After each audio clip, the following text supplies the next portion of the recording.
Hey guys, this is Derek Ramsay. Welcome to my home. I just want to share with you a horror story. We are now in our master's bedroom. It is summer, as you can see. Sobrang init. Medyo pinapawisan ako dito. You may be asking, bakit ko hindi buksan yung aircon? Well, yung aircon namin nasira. It's been broken now for over a week. And I am looking for a new unit. Yung mistake ko before, I just bought any aircon. I didn't go see a specialist who can recommend the right aircon, good brand, the right size for the area that I have here. And with all those mistakes, we had an aircon that worked too hard and it broke down on us. And the biggest mistake I made is that my wife is unhappy because she is allergic to sweat. So she's really angry. We're squatting in our own house. You'll see later, wala na rin yung mattress namin dito sa kwarto. It's in our other room because maarte din si Ellen, she likes to sleep on that mattress. So we had to move that mattress to another bedroom. So today I will be meeting a professional who will advise me and give me the best information so that I can make the right decision on what aircon to use, what horsepower that will keep our summer very cool. So guys, after doing so much research to find a proper company that can help assist me in making a decision on what unit to put inside our master bedroom, I was able to find a company that's been in the industry for almost 9 years. They've been a Daikin dealership since 2017. So today I have Mr. Roque of Rosarito Industries Corporation who's going to assist me and install our unit today. So, Sir Roque, kamusta po? Yes, sir. Welcome to my home. Sana maayos niyo yung problema namin. Yes, sir. Nakwento ko na nga sa'yo dati, meron kaming aircon na mali yung diskarte ko doon. I chose the wrong unit, I chose the wrong horsepower. So medyo na nag-overwork yata yung aircon. Sobrang init kasi ng summer.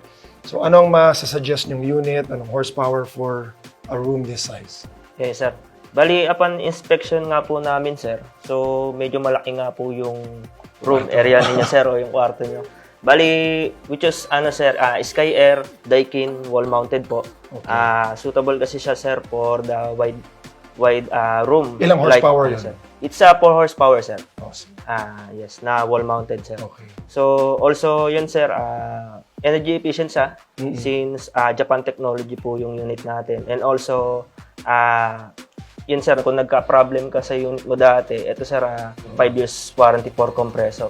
Sir Roque, yung asawa ko kasi allergic yan sa pawis. Okay lang ba na 24/7 nakabukas yan? Yes sir, actually si Daikin sir is built talaga like parang industrial type talaga yung unit natin sir. So matibay siya sir, guarantee po yun. And inverter naman siya, so pag tumama siya sa tamang temperature, nagsha-shutdown yung compressor. Yes sir, it cool down sir first kung talagang sobrang lamig na sa kasi siya. Pero maintaining temperature sir, yun po yung ginagawa niya para hindi po persado yung motor po. Yun nga yung kulang sa aircon ko dati kasi kulang nga yata yung horsepower. So okay, thank you so much for solving my problem para matuwa na yung asawa ko kasi nagsasquat kami sa sarili naming bahay, hindi namin nagagamit yung favorite room namin sa house. So kayo na bahala. Yes sir, thank you sir. Thank you po.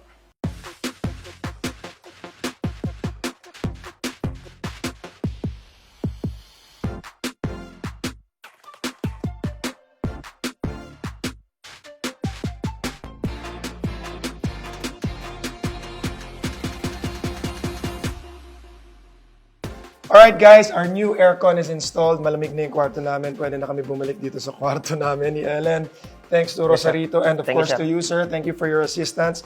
Baka gusto mo ibigay yung mga details ng negosyo nyo. I'm Roque pala from Rosarito Industries. If you want to avail Daikin aircon, just visit us at Jaca Plaza, Parañaque City. And you can call us to 0946-690-1456. Yes guys, that's the details. I stress on the importance of getting professionals. Kailangan nyo talaga ng professionals to get aircons. I'm very happy. Sobrang lamig na ng kwarto namin. Our summer is definitely going to be a lot cooler thanks to these guys. Thank you, sir. Take care everyone.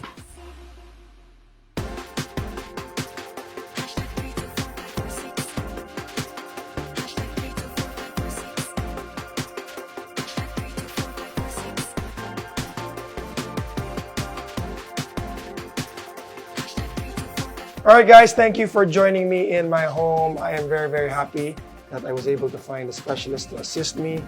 Now I'm sure yung summer namin is not going to be hot like it used to be. Take care, guys.